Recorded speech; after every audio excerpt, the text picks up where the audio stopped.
ಓಂ ಮೂರ್ತಿತ್ವೇ ಪರಿಕಲ್ಪಿತಃ ಶಶಭೃತೋ ವರ್ತ್ಮಾ ಪುನರ್ಜನ್ಮನಾಂ ಆತ್ಮೇತ್ಯಾತ್ಮವಿದಾಂಕತುಶ್ಚೇದತಾಂ ಭರ್ತಾಮರಜ್ಯೋತಿಷಾಂ ಲೋಕಾನಾಂ ಪ್ರಳಯೋದಯಶ್ಚ ವಿಭುಶ್ಚಾನೇಕಧಾಯಃ ಶ್ರುತೌ ವಾಚನ್ನಃ ಸತತಾತ್ಮನೇಕಕಿರಣಸ್ತ್ರೈಲೋಕ್ಯದೀಪೋ ರವಿಃ.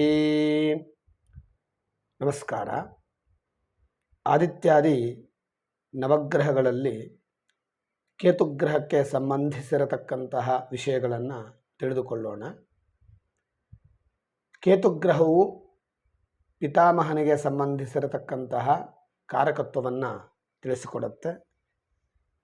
ತಂದೆಯ ತಂದೆ ಅಜ್ಜನಿಗೆ ಸಂಬಂಧಿಸಿ ಇರತಕ್ಕಂತಹ ಕಾರಕತ್ವವನ್ನು ತಿಳಿಸಿಕೊಡುತ್ತೆ.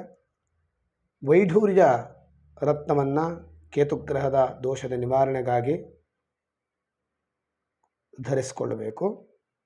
ಕೇತುಗ್ರಹ ಮೀನರಾಶಿಯಲ್ಲಿ ಸ್ವಕ್ಷೇತ್ರವನ್ನು ಹೊಂದಿರುತ್ತೆ, ಧನುರಾಶಿಯಲ್ಲಿ ಉಚ್ಚಸ್ಥಾನವನ್ನು ಹೊಂದಿರುತ್ತೆ, ಹಾಗೆಯೇ ಮಿಥುನ ರಾಶಿಯಲ್ಲಿ ನೀಚಸ್ಥಾನವನ್ನು ಹೊಂದಿರುತ್ತೆ.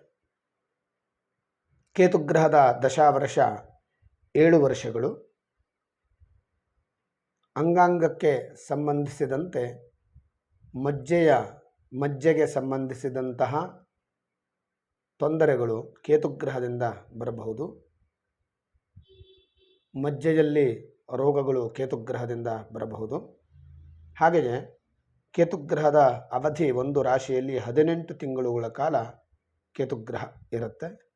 ವಾಯುವ್ಯ ದಿಕ್ಕು ಕೇತುಗ್ರಹಕ್ಕೆ ಉತ್ತಮವಾದಂತಹ ದಿಕ್ಕು.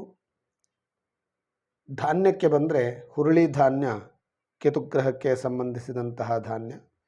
ಕೇತುಗ್ರಹದ ದೋಷದ ನಿವಾರಣೆಗಾಗಿ ಹುರುಳಿ ಧಾನ್ಯವನ್ನು ದಾನ ಮಾಡಬೇಕು.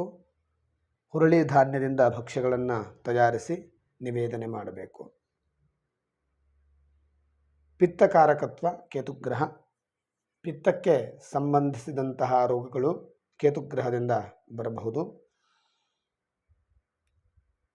ಕೇತುಗ್ರಹದಿಂದ ಉಂಟಾದಂತಹ ತೊಂದರೆಗಳ ನಿವಾರಣೆಗಾಗಿ ತಾಮ್ರಲೋಹವನ್ನು ದಾನ ಮಾಡಬೇಕು. ಕೇತುಗ್ರಹದ ಪೂಜೆಯನ್ನು ಮಾಡಿ, ಜಪಗಳನ್ನು ಮಾಡಿ, ಹೋಮಗಳನ್ನು ಮಾಡಿ ತಾಮ್ರ ಲೋಹವನ್ನು ದಾನ ಮಾಡಬೇಕು.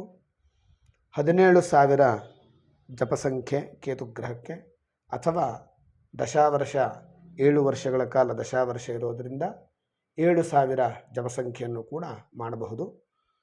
ತದ್ದಶಾಂಶ ಜಪದ ದಶಾಂಶ ಹೋಮದ ದಶಾಂಶ ತರ್ಪಣಗಳನ್ನು ಮಾಡಿ ಕೇತುಗ್ರಹದ ತೊಂದರೆಗಳನ್ನು ನಿವಾರಣೆ ಮಾಡಿಕೊಳ್ಬಹುದು. ಕೇತುಗ್ರಹವು ಕೂಡ ರಾಹುಗ್ರಹದಂತೆ ಅಪ್ರದಕ್ಷಿಣೆಯಾಕಾರವಾಗಿ ಸುತ್ತತ್ತೆ. ಕೇತುಗ್ರಹ ತನ್ನ ಸ್ಥಾನದಿಂದ 7ನೇ ಮನೆಯನ್ನು ನೋಡುತ್ತೆ. 7ನೇ ಮನೆಯ ದೃಷ್ಟಿ ಇರುತ್ತೆ ಕೇತುಗ್ರಹಕ್ಕೆ. ಹಾಗೆಯೇ ಕೇತುಗ್ರಹದ ಮಿತ್ರಗ್ರಹಗಳು ರವಿ, ಚಂದ್ರ, ಕುಜ, ಗುರುಗ್ರಹಗಳು ಕೇತುಗ್ರಹಕ್ಕೆ ಮಿತ್ರಗ್ರಹಗಳು. ಬುಧಗ್ರಹ ಸಮನಾದಂತಹ ಗ್ರಹ. ಶುಕ್ರ ಮತ್ತು ಶನಿಗ್ರಹಗಳು ಕೇತುಗ್ರಹಗಳಿಗೆ ಶತ್ರುಗ್ರಹಗಳು. ಬೂದು ಬಣ್ಣದಲ್ಲಿ ಕೇತುಗ್ರಹ ಇರುತ್ತೆ, ಅಥವಾ ಚಿತ್ರವಿಚಿತ್ರ ಬಣ್ಣಗಳಲ್ಲಿ ಕೇತುಗ್ರಹ ಇರತಕ್ಕಂಥದ್ದು ಧ್ವಜಾಕಾರದ ಚಿಹ್ನೆಯನ್ನು ಹೊಂದಿರುತ್ತೆ. ಜಾತಕದಲ್ಲಿ ಕೇತುಗ್ರಹ ಯಾವ ಸ್ಥಾನದಲ್ಲಿದೆ, ಸ್ವಸ್ಥಾನದಲ್ಲಿದೆಯೋ, ನೀಚ ಸ್ಥಾನದಲ್ಲಿದೆಯೋ, ಉಚ್ಚ ಸ್ಥಾನದಲ್ಲಿದೆಯೋ ತಿಳಿದುಕೊಂಡು ಕೇತುಗ್ರಹಕ್ಕೆ ಪಾಪಗ್ರಹಗಳ ದೃಷ್ಟಿ ಅಥವಾ ಶುಭಗ್ರಹಗಳ ದೃಷ್ಟಿ ಇದೆಯೇ ತಿಳಿದುಕೊಂಡು ಕೇತುಗ್ರಹದಿಂದ ತೊಂದರೆ ಉಂಟಾದಲ್ಲಿ ಅದಕ್ಕೆ ಸಂಬಂಧಿಸಿದಂತಹ ಪೂಜೆ, ಜಪ, ಹೋಮಾದಿಗಳನ್ನು, ತರ್ಪಣಾದಿಗಳನ್ನು, ಪ್ರೋಕ್ಷಣೆಗಳನ್ನು ಮಾಡಿ ಕೇತುಗ್ರಹಕ್ಕೆ ಸಂಬಂಧಿಸಿದಂತಹ ತೊಂದರೆಗಳನ್ನು ನಿವಾರಣೆ ಮಾಡಿಕೊಂಡು ಸೌಖ್ಯವನ್ನು ಹೊಂದಬೇಕು. ನಮಸ್ಕಾರ.